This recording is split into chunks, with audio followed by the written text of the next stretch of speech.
Texas State Board of Education determines what teachers teach and what students learn in public school classrooms. They set the Texas Essential Knowledge and Skills, the TEKS, which what our teachers base their Texas lesson plans on.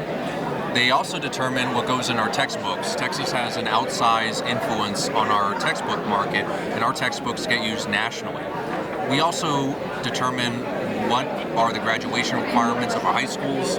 We oversee the permanent school fund, and many more duties as they relate to the quality of our public schools. I'm running to improve reading and math scores, which in turn will lead to higher literacy and numeracy rates in our community, especially focusing on early childhood reading and math.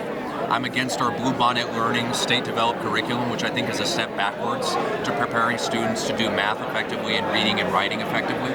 I think we need to put the facts first, not political agendas and not personal religious agendas first. I also believe we have to prepare our high school graduates for the real world.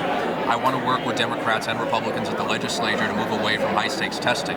High-stakes testing is getting in the way of our teachers teaching critical thinking, service learning, digital literacy, and so many other skills that are necessary for students to be competitive in a global workforce.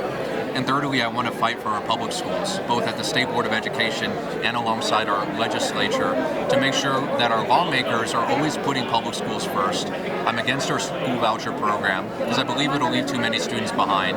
I don't believe the school voucher program is in the best interest of students, and I believe our public education system needs a lot more support. We need more state funding, per pupil funding. Our teachers got to get paid more.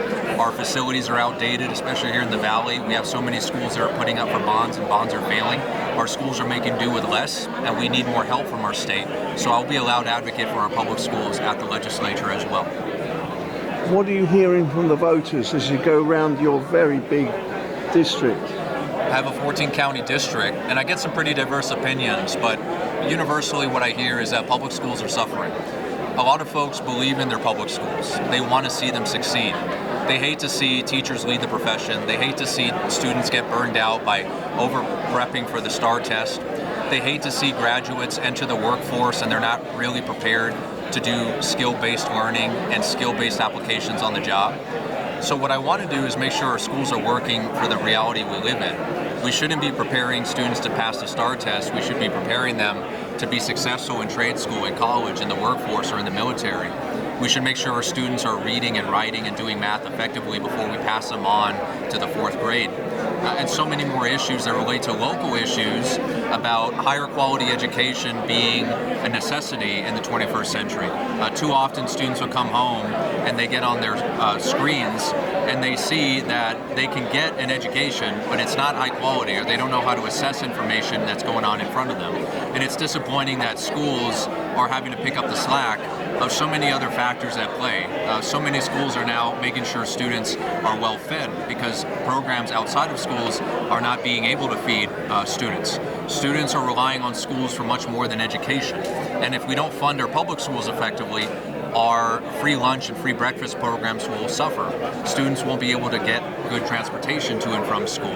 Other wraparound services they might be counting on might not be there in the future if we don't get our act together in Congress and at the legislature. So all these issues and more come together. It's a big web. What I hope to do at the State Board of Education is improve education in the classroom, but be a loud advocate for wraparound services, public-private partnerships, and programs outside the classroom. Thomas, those were the questions I had. Have I missed anything out? Is there anything else you'd like to add? The State Board of Education doesn't often get the media attention it deserves compared to bigger races like Senate, Congress, or Governor. But this specific race for District 2, I think, is pivotal. It's the only competitive State Board of Education race in the entire state. In 2022, it was decided by 0.4 percentage points, so it is one of the most competitive seats in the entire midterm election. And I believe we here in the Rio Grande Valley need to make our voice heard. We need to elect someone who has experience in the classroom, and I am that candidate. So I hope when folks go to vote in the November election and they see my name and the D next to my name, they don't see me just as the Democrat, but they see me as the educator, the one who has direct experience with our students, who's putting students first. And like I said in my announcement speech, I'm a Democrat, but I'm an educator first. Thank you so much for today's interview. Thank you, Steve.